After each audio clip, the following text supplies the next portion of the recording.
हिस्ट्रीमा चाहिँ यस्तो चाहिँ हाम्रो हेटौडामा बनाएको छ।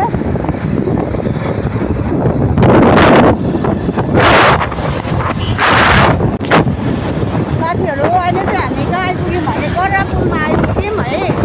अनि कर्रा पुल कटिसकेपछि चाहिँ हाम्रो हेटौडा बजार पर्छ होइन बाबु? के हेटौडा पर्छ है? 3 नम्बर पुल पछि मात्रै हो।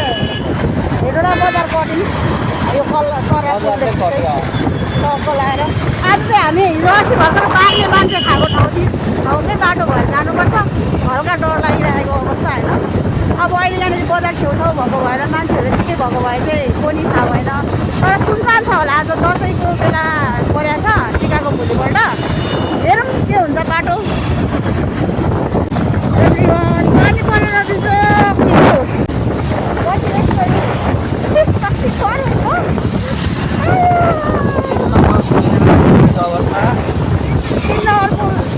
पटेको अवस्था होइन? आएको छैन 3 नम्बर पुल आउने अवस्था। अहिले सुरु भयो 3 नम्बर पुल। 3 नम्बर पुलमा आइपुग्यौँ। यस्तो छ।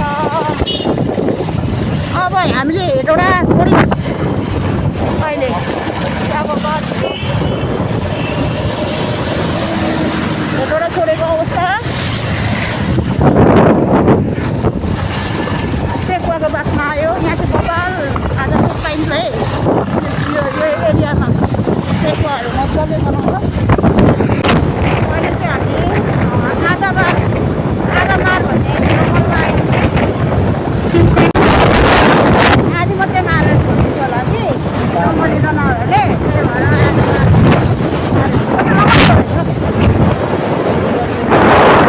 पानी परिरहेको थियो। ऊ पर चाहिँ अहिले छैन यहाँ सुक्खा। हामीलाई देखेर छक्कै परिरहेको होला यहाँको मान्छेहरू।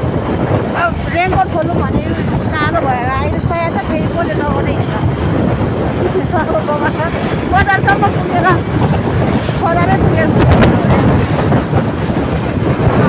यतातिर चाहिँ के क्षेत्र भन्छ होला आरक्षण क्षेत्र पनि भन्यो भने यता चाहिँ अब जङ्गली जनावरहरू आउने। जस्तै मान्छे मारेको ठाउँ यही होइन बुढो? जस्तै बाघले मान्छे खाएको ठाउँ यही हो। पछाडि बसेको मान्छेलाई कुदिराखेको अवस्थामा बाघले खाएको लाग्छ यो ठाउँमा। अब चाहिँ हामी फेरि पनि भेट्ने छैनौँ। पूर्व जाने बाटो यता हो। अब चाहिँ हामी कुन ठाउँमा आइपुग्यौँ त? कुन ठाउँमा आइपुग्यौँ? के बजार रे त्यो हामीले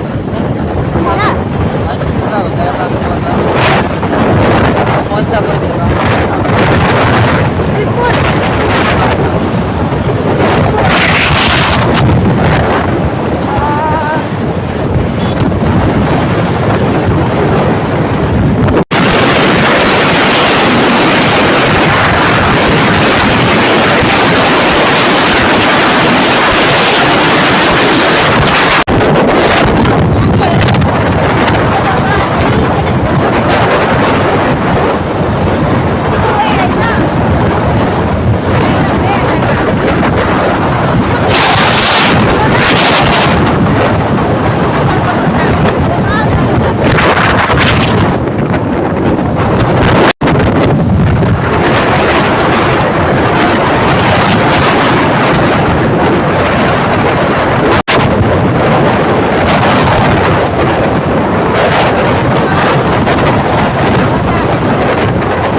बजारमा आइपुग्यौँ है।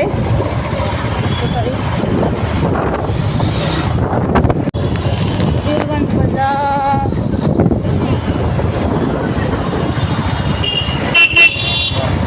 वीरगन्जमा त्यति दसैँ लागेको छैन रहेछ।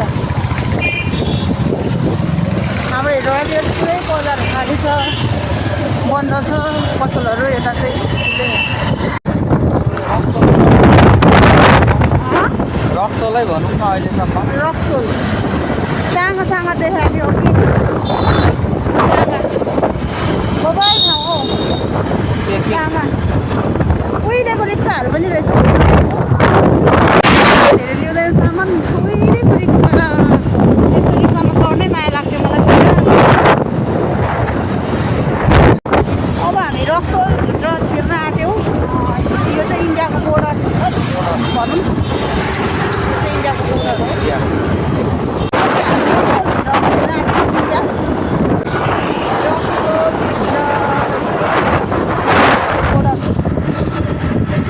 चप्पलाएर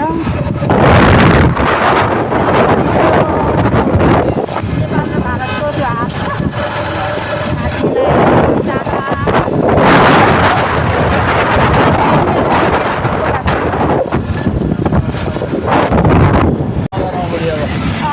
धेरै नल्याउने अलिअलि त्यो भिड चाहिँ मलाई मन पर्दैन क्या यो एरियामा आमामामा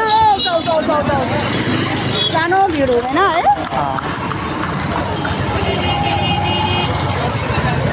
कलर ढक्कसँग यहाँनिर चाहिँ फेरि अलिकति यो मधेसीहरूलाई छोइनुपर्छ बस्ती उठेर आउँछ त्यो चाहिँ अलिक डर हुन्छ क्या यो कस्तो प्याक छ कस्तो साग्लो हेर्नु न बाटोहरू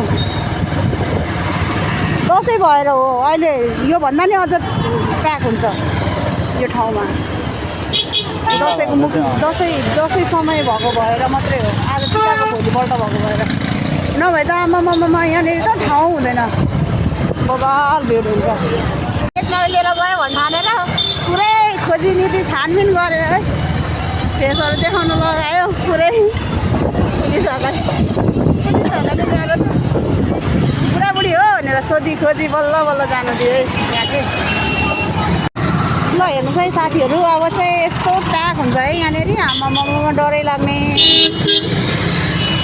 डेन्जर प्याक छ ल अब हामी भित्र बजारभित्र छिरिसकेपछि बल्ल हामी म भिडियो गर्नेछु फेरि त्यो साह्रो प्याक हो मान्छे त्यस्तै गाडी त्यस्तै मरिने रहेछ कहाँ घुसारेको त्यो साइकल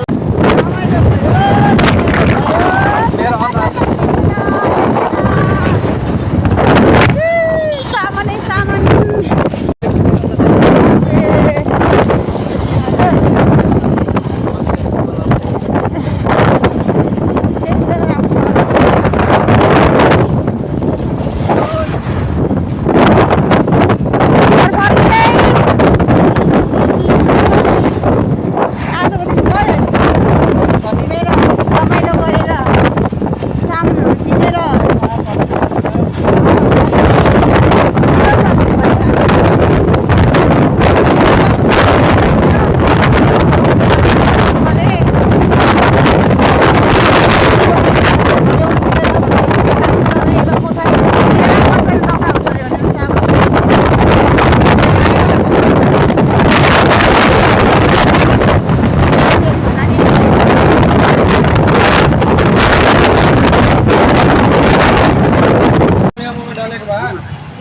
चटपटे खाना अब एक घन्टामा आइपुगिहाल्छ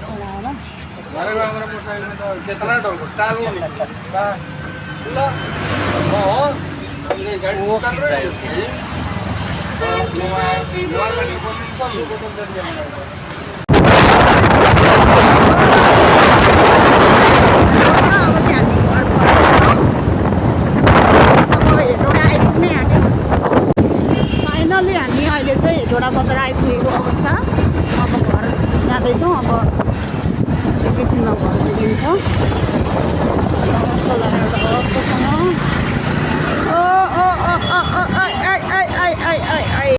फाइनली घर आइपुगेको अवस्था अहिले चाहिँ 5:18 गइसकेको छ मेरो भिडियो कस्तो लाग्यो यहाँहरूलाई हैन मेरो भिडियोलाई लाइक शेयर अनि सब्स्क्राइब पनि गरिदिनु होला अहिलेलाई बाई बाई